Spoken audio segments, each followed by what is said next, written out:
is in a holy place. We are blessed with love and amazing grace when our heart is in a holy place. When we trust the wisdom in each of us, every color, every creed and kind, and we see our faces in each other's eyes, then our heart is in a holy place. When our heart is in a holy place, when our heart is in a holy place, we are blessed with love and amazing grace when our heart is in a holy place. When we tell a story from deep inside and we listen with a loving mind, and we hear our voices in each other's words,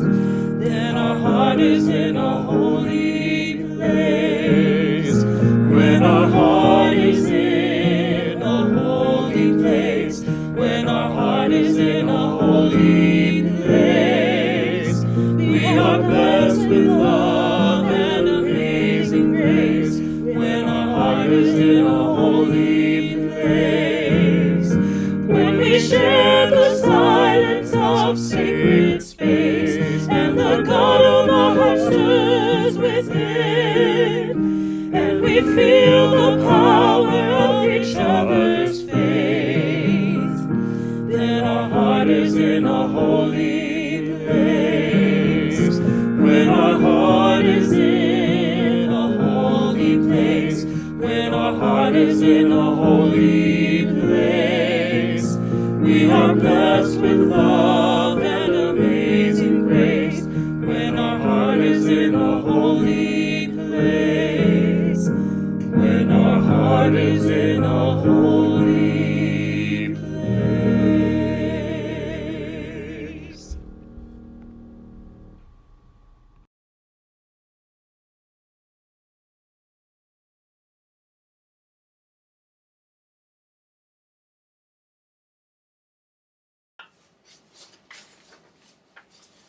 Hello. Welcome to the Unitarian Universalist Fellowship of Waynesboro's online service. I'm Mary Beth Nolde, the current Worship Arts Team leader. Our fellowship is an LGBTQ welcoming community. We support issues of our day, and we live our liberal faith to our best ability. Welcome to our Memorial Day Eve service. On this eve of Memorial Day, our service will recognize the importance of this honoring. Memorial Day began as Decoration Day in the 1800s to honor and remember those who had fallen during the Civil War. This Remembrance Day evolved over time and officially became a holiday that we know now in 1971, a day to honor people who lost their lives while serving in the U.S. military. While my father did not lose his life during World War II, he did serve proudly as a Marine, mainly at Pearl Harbor after the bombing. He joined up with the Marines as a 20-year-old, along with so many others, to fight for his country. He was a staff sergeant there in a support role, of which he was immensely proud. He loved Memorial Day, the remembrances, the flags, but especially the music. The last Memorial Day concert I took him to before he died 14 years ago at the age of 86 was at an auditorium in Harrisonburg. A large band played patriotic songs that he loved, and he smiled the entire time. At the end of the concert, the group played all the hymns for the different branches of the military. The members of those branches were invited to stand for their hymn. There were large groups standing for the Army, the Air Force, the Navy, and many others. But when the Marine hymn began, Dad was the only one who stood, slowly due to his age, but proudly standing for his Marines. He stood during any playing of the Marine hymn, wanting to show his pride in serving and to remember those who did not make it home. I'm going to show you a photograph of my dad in his favorite uniform. He was very proud of this uniform, as you can see. It's also pretty handsome. So today and tomorrow, let's honor and remember all those who died in battle and those who made it home but have since died. Immensely proud of their service. As we light our chalice today, I'm going to read a poem by Amanda Bradley about peace that I found quite moving. Peace will come when people live in friendship side by side and cherish understanding more than hatred, greed, and pride. Peace will come when people see all people are the same and no one has to live in fear, in ignorance, or in shame. Peace will come when people who are needy can reach out for shelter, food, or love, and no one has to do without. Peace will come when people learn to listen and to care about the rights and dignity of people everywhere. Peace will come when love and trust and kindness know rebirth, and on that day, all people will live in peace on this earth.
Our words of prayer this morning are by Barbara Paskin.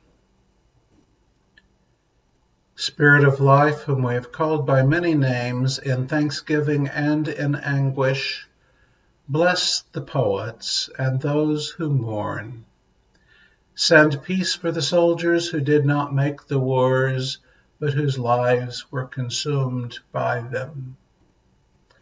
Let strong trees grow above graves far from home. Breathe through the arms of their branches. The earth will swallow your tears while the dead sing no more. Never again, remember me. For the wounded ones and for those who receive them back, let there be someone ready when the memories come, when the scars pull and the buried metal moves, and forgiveness for those of us who were not there for our ignorance. And in us, veterans in a forest of 1,000 fallen promises, let new leaves of protest grow on our stumps. Give us courage to answer the cry of humanity's pain. and with our bare hands, out of full hearts, with all our intelligence, let us create peace.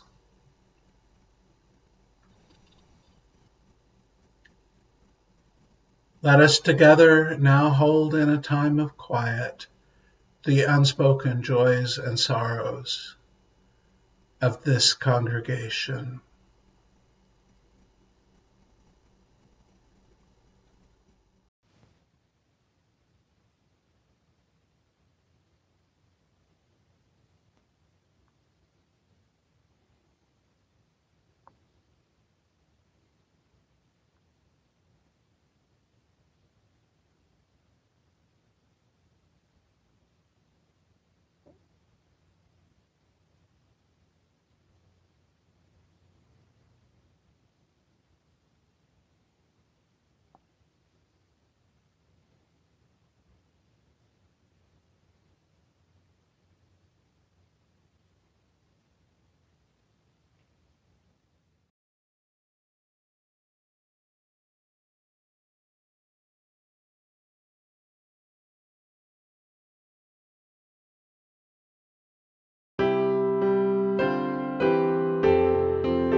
Remembering Well by Paul Sawyer, Army soldier in dress uniform, playing taps at Arlington National Cemetery. The first time I ever played taps was at summer camp when I was 10 years old. That was the year I started playing trumpet, so I can only imagine how it sounded. I know there was no way that I could have hit the high note near the end.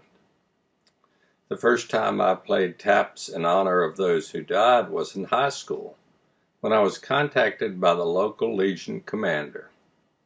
He asked if I would mind occasionally being called on to play taps at graveside services for veterans, and I agreed.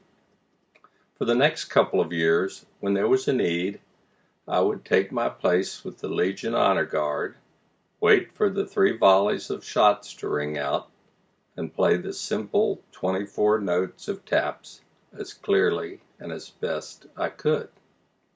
Each time, the Legion commander would quietly slip me a $10 bill, and that's about all the taps meant to me for a while. It was easy to do. It got me out of school, and I earned a little money. And then one day that changed. The man I was called upon to play for that day was the father of one of my Boy Scout leaders. Back then, like most of the adults I knew, I thought my assistant scoutmaster was pretty old, but his father was a World War II veteran. So now, thinking back, that means that both my leader and his father were relatively young, too young for their places there that morning, as the honored dead and as the grieving son. That day, as I began to play taps, this man, who I knew as wise and kind and relatively hard in the old Boy Scout wilderness sort of way, fell to his knees overwhelmed with tears. I'm not sure how I made it through the whole piece that day, but after that I thought I might never be able to play taps again. Today, whether I'm playing it or hearing it, taps means something close to what it once meant, to the reasons for which it was written and originally used. Once upon a time, taps was a signal that the camp was relatively safe.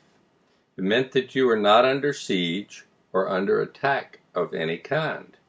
It meant that you were reasonably sure that there were no enemy soldiers to worry about at least a bugle's call distance away.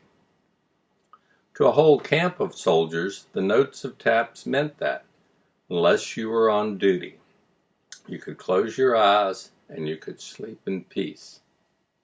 I didn't know that story or that sentiment all those years ago when I played taps for pocket money in the local cemetery. But in that meaning of taps, something speaks to me in my heart and soul about dying, and, for those of us who remain, about remembering well.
Tomorrow, Monday, May 31st, is Memorial Day.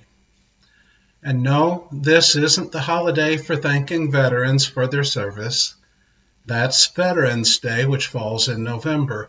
I mean, you can thank military veterans for their service anytime you are moved to do so, but that isn't what this holiday is. Memorial Day is for remembering the members of our military who died in service. Probably because mine was not a military family, Memorial Day was not held in any special regard when I was growing up. My father had enlisted in the Air Force, and one aunt married a World War II veteran. My extended family was only sparsely peppered with men who had seen military service. And as a result, it happened that we did not lose a family member to war. And so the day sort of stood as a cipher for us. Then, when my grandmother died in the spring of 1975, for the first time we started going to the cemetery on Memorial Day, but for the purpose of putting flowers on her grave. And family who still live nearby continue that practice. And no, my grandmother did not serve in the military. A cookout at my aunt's house, followed by a trip to the cemetery, followed by hand-churned homemade ice cream. That was a Memorial Day to me as a teenager. When I got married at 18, my father-in-law and all of his several siblings who had been old enough during World War II had enlisted in our military. But again, no deaths to war and no special place for Memorial Day in my ex-in-law's family. When Walter and I joined our lives together, for the first time, Memorial Day began to mean something like what it was established to mean. Walter had a great uncle, T. DeWitt Simmons, who died not in battle, but while in service of Spanish flu. He lies buried in the Simmons family plot in Liberty Hill, Texas. And Walter's favorite uncle, Royce Coleman, was an airman who was shot down in World War II. He is buried in a small military cemetery about 500 feet from the end of the runway at Coltis Hall Airfield, where he was stationed, a short drive out from Norwich, England. Royce strongly opposed the rise of the Nazis well before the United States was persuaded by the attack on Pearl Harbor to join the war. Not having the opportunity to fight the Nazis in our own military, he went to Canada and joined the Royal Air Force. It was on a return flight from a bombing raid that he was shot down over the English Channel. Walter's mother could not be consoled after his death and took to her bed for days. It was just decades, not immediately, decades after his death that the family learned where he was buried. So, in 2005, 63 years after Uncle Royce's death, on a trip to England with Walter's granddaughter, we three stood at Royce's grave. In tears, Walter read in Latin and English Catullus' 2 millennia-old poem, Ave atque vale, Hail and Farewell, that was written by the poet about visiting his brother's grave. And here are the words of that poem. Carried through many nations and over many seas, I arrived, brother, for these wretched funeral rites, so that I might present you with the last tribute of death and speak in vain to silent ash, since fortune has carried you yourself away from me. Alas, poor brother, unfairly taken away from me, now in the meantime, nevertheless, these things which in the ancient custom of ancestors are handed over as a sad tribute to the rites, receive, dripping much brotherly weeping, and forever, brother, hail and farewell. Awe atque vale. After 63 years, the loss of an uncle in war was still raw and deep. I learned, though, about commemorating the loss in war of people with whom I had no direct connection on my first visit to Washington, D.C. in the summer of 1987. I went to the Vietnam Veterans Memorial without particular expectation, but knowing that as a young adult and as an American, I needed to see it. As I arrived, I walked toward it from the side, the back side, the side that hides it in the landscape, and I turned to walk down along the wall, and at first I thought to myself, but as I walked down into it, a feeling grew within me until at the wall's highest point it struck me. I was in the valley of death, surrounded by sacrifice.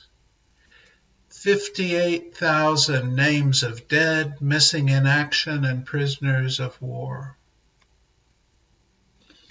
At my feet, there were dog tags, notes, flowers, and other mementos left by the people around me who were there for some particular name on the wall.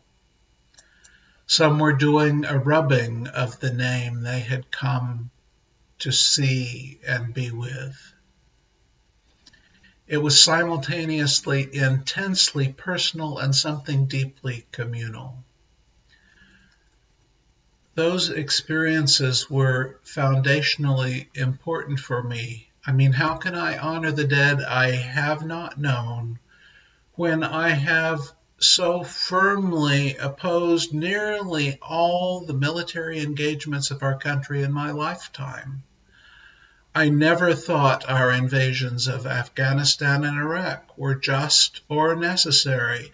I believe most of our use of military force is a function of our use of power and privilege to maintain the wealth and power of that small portion of our society farthest from most of us.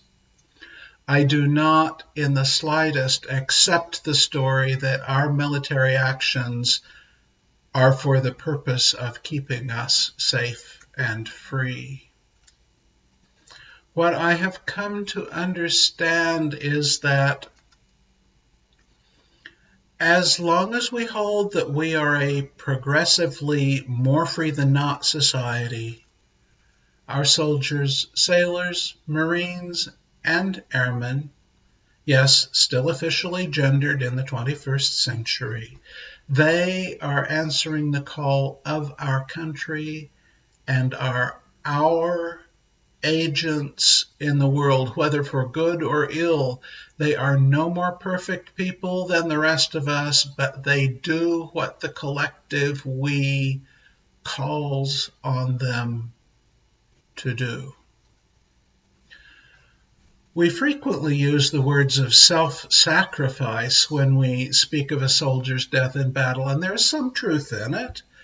But what is also true is that they have been sacrificed by those with power over the use of our military.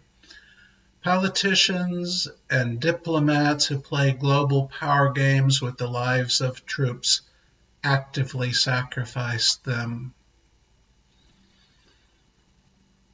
CEOs and corporations benefiting from trade in weapons actively sacrifice them.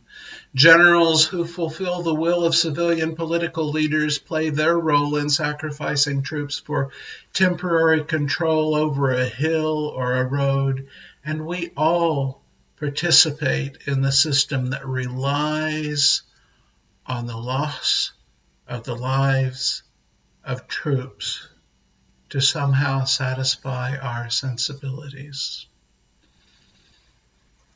One of the most admired poets of World War I, Wilfred Edward Salter Owen, is best known for two poems, Anthem for Doomed Youth and Dulce et Decorum Est.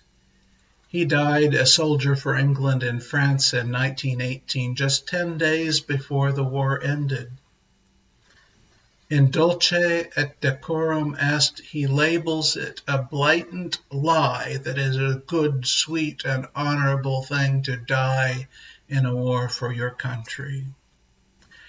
It is not an exaggeration that we owe a debt of remembrance and honor to those whose lives were sacrificed on the war altar that our pride and our system of inequality demanded. It is a duty to feel all the feels, as we say frequently, all the feels, all the feelings, respect for the honorable service of those who died fighting our wars, shame for the unjust ways our country has fought wars that sacrificed young people, especially young men, sorrow for the loss. We owe it to them to remember. So, yes, open the season of outdoor activities with this outdoor holiday of cookouts and lakes and beach revelry with friends and family, but do so with the edges of each page tinged with sorrow. If you celebrate this holiday without feeling some grief and some gratitude and some regret, you aren't celebrating it right. For this holiday does not celebrate our victories, but our human losses. We should never pretend otherwise. And so we celebrate with clear minds and deep intention. The poet Jeanne Dubrow ends her poem Before Deployment like this. Perhaps all goodbyes should whisper like a piece of silk, and then the quick surprise of waking alone except for the citrus ghost of his cologne. So let us conclude with a benediction echoing those millennia-old words from Catullus that mix honor and loss, hail and farewell, ave atque vale.